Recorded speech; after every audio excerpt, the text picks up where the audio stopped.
Hey, how's it going? Pretty good. You still don't have an introduction for your channel yet? No. Okay, Oh, I could work on that one. Instead of calling it Living with Sustenance and Covering, probably we should change it to Sustenance and Covering Show and Tell Time, because that's all we do anymore. Did you see your rooster down there acting up? Nelly, are you acting up again? He wants to go outside, but see, he's already had his free time. It's everybody else's free time, so he has to stay in here. Yeah, as long as he stays off my bed, I'm happy. Okay, and what are we discussing today? We're going to be talking about my flute. But anyways, the thing is, I've got a friend that plays flute. And I knew he played flute. I've never actually heard him play flute because we always talk about getting together, never did.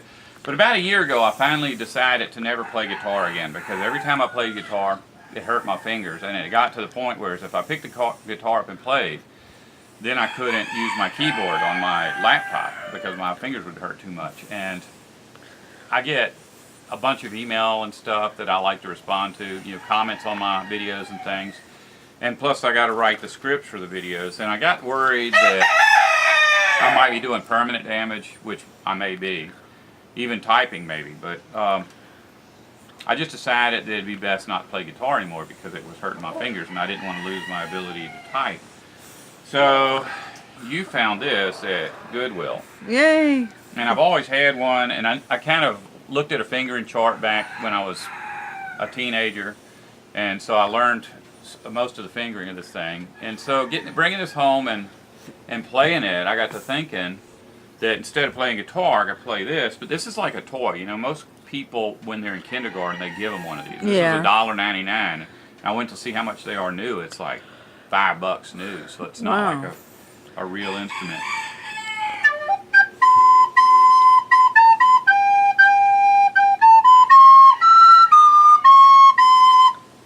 So, I mean, it sounds nice, and if you're just going to play by yourself, I highly recommend that you get one of these. And if you decide to get serious, get a wooden version, because they're like $100. Wow. But this isn't, to me, I've seen people in bands where everybody in the band had a recorder, because they got little ones that are high-pitched, and you can get these great big ones that are low-pitched and all, but that never sounds all that good to me. But these things are incredible. And so I had done a little research, and I talked to my friend that played flute. He said he had a Gemeinhardt. And yeah, I did a little research, and it's not like every Gemeinhardt is perfect. They've got some that people don't like very much. But this is one that everybody seemed to like. And I saw it on there for $7. Wow. And I watched it for a while, and one of my subscribers donated $20 to my PayPal. And so $7 plus the shipping came out to like $22. So I thought, okay, that's my excuse. I'm going to buy a flute. And I did. And when I got it, I couldn't get any sound out of it, and I knew that there's a good possibility the flute wouldn't play, because when they're, I'm not a flute player, but if you go to studying on it on the internet, you'll find out that when a flute gets a certain age, just like you have to rework it, because it's got all these little pads in here that have to be replaced, and corks. And another thing is that where it comes apart at, the joints were smashed in, like somebody had took pliers and bent them, and I knew that wasn't right. Oh no. So I got my little socket set, and I just started shoving sockets in there and working them out until I got to, this is the biggest socket that'll go in there, because I had to start with a real skinny socket just to get it opened up. And this one here is about the right size. So anyways, I just do this, just keep going around and around and around. Reshape it. Yeah, so now it's like round. Wow. Both of them are. And when I first got it, it's like the this one here, this end, it was doing this when I was, when it was completely in, you could do that with it. But, now it's pretty tight. It's not as tight as, a brand new one, but it's really, doesn't wiggle, so that's what you want. Oh, can you tell me what else is supposed to be happening in October?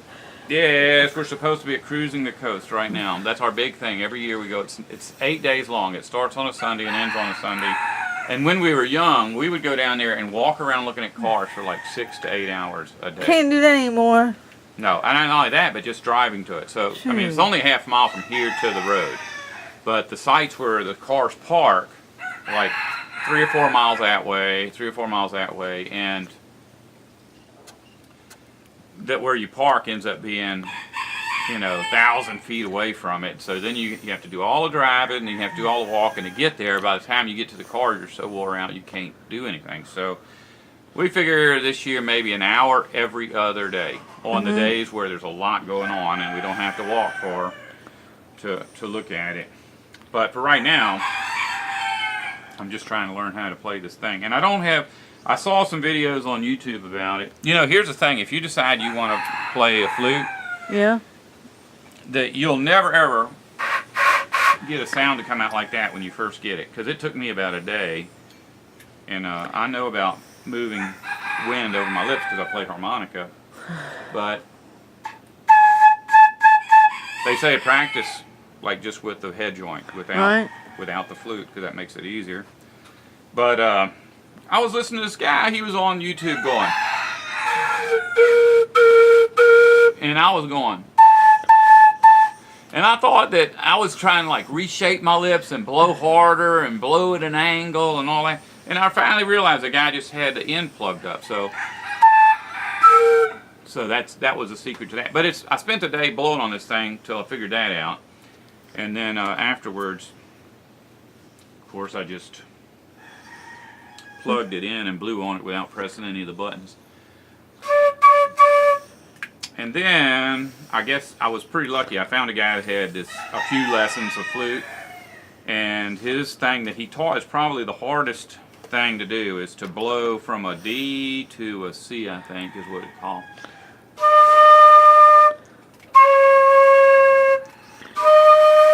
And the reason that's hard is because it uses all these fingers for the first note, and then it uses just your little fingers for the second note. And so that's the biggest switch, because a lot of it, when you're playing flute, I need to find my place again. A lot of it is going to be this. If I can do it, if I can get another sound to come out. Find the right spot.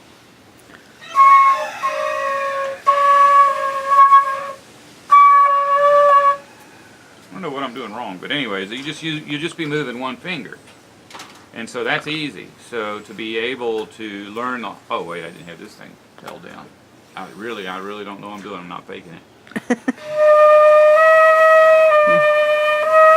See, that's just one finger changing.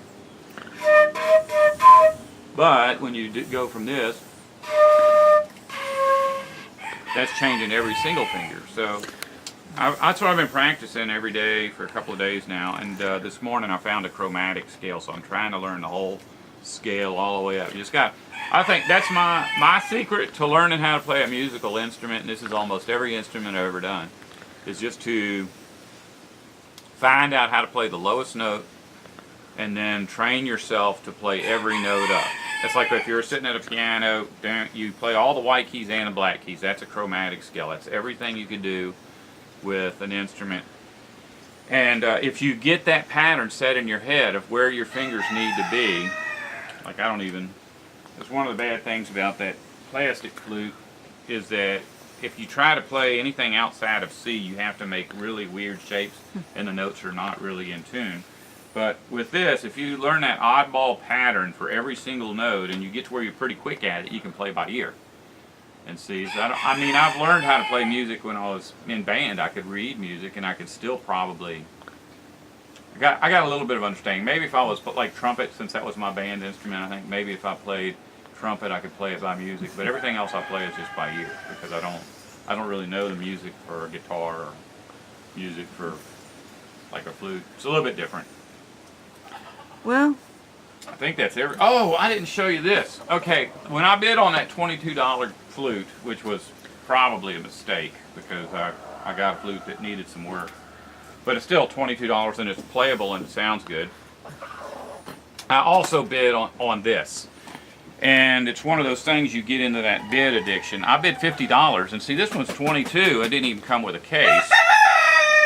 This one came with a case and 2 different kinds of cleaners. The one that comes with the flute and the extra one I just showed you. And it looked, in the pictures, they were so blurry. I couldn't tell even anything about the flute, and the description was, flute, $50, buy it now. And I wasn't thinking, because I should have just bought it. But I let it go the whole 7 days, and I wrote the guy a letter and said, if you send me some pictures, I'll buy that flute for $50 if it ain't got no dents in it. But I could tell in the pictures, even though I couldn't tell what it was, I could tell that said Gemeinhart, you know, because all Gemeinhart cases look like this. And it looked like all of that gold leaf or whatever was in there. And I have never, if you spend any time on eBay looking for a flute, you'll notice that after about a year of band, half of that is missing because it just wears off. And so I'm looking at this thing, and I knew, even though I couldn't see, the pictures were really blurry. It had the handle, which is kind of rare, and it had all the Gemeinhart there. And, but you couldn't tell anything else. So he says, well, I'll just relist it. And I was like, no, don't do that. Just send me the pictures. But he relisted it with all new pictures, and they were all super, super clear. But he still didn't have a good description. But I'm not the only guy on eBay, so there was other people looking, and they could recognize, like this little emblem that you may or may not see. That's a Gemeinhart. It's a SB2, which is like their premier student flute. And the number was visible, and I looked up the number, and it's an 87. And so 87's like a really, really desirable year for these, because, you know, Gemeinhart's got a name for making flutes, and then you get so big, and you open up factories all over the country, and you open up factories in China, and so people don't want that. They want the one that was built at the Gemeinhart plant, like in the 80s or whatever. So this one here was built in that plant in the 80s, and it's basically mint. It's like never been played. Wow. Successfully. Probably some kid joined the band. He spent a month in band before he switched to Spanish class or PE or something. And so, you know, I was like, oh, I'll buy that. You know, so I bid $150. And the bidding got all the way to 107, so that's what I paid, 107. And here's my mentality: it's like, I know what this is, and I know what it's worth. This is $700 new. Wow. You can still get them, and they come from China now. But I knew that I could go take this to my friend that plays flute and make a videotape of him playing this flute, and say, this is the flute you're going to get, and have him say, this is like a brand new flute. And I could probably easily get $200. Like, buy it now, $200, somebody would buy it.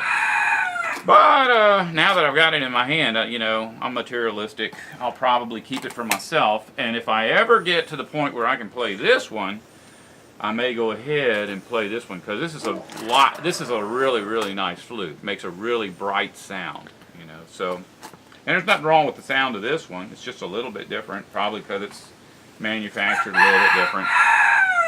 So anyway, that's my show and tell. I got a flute. I got two flutes, and one of them is, you know, the intention is to make money off of it or keep it until I get good. This one's for training me to play flute. Okay. I guess we'll be seeing you. Yeah. And you know, look, since I've been doing this, I was really worried because my hands are hurting. You know, when I first started doing it, because it's like a different, you know, way of holding something. But mostly it's just my thumbs, and just like when you're, because that's what holds the weight up, is your thumbs. But when you're typing, you know, you don't know this when you're typing, but when you're typing, you never use your thumbs. Your thumbs are just like for the space bar. That's about it. So I was like, okay, well, I can do that, because as long as it doesn't hurt my other fingers, I've got an instrument.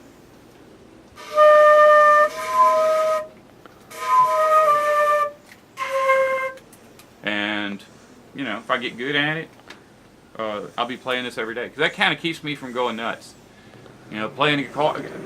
Before, when it's like I'd have a guitar right next to my chair, and as soon as I got to where I wanted to take a break from whatever I was doing with Sustenance and Covering, I grabbed the guitar and just play a little bit. Now, I'm just going to keep this by my chair. I'm going to get me a little stand. They got these stands that you can just stick it and it hold it up, so I can reach over next to my chair whenever I want to play it.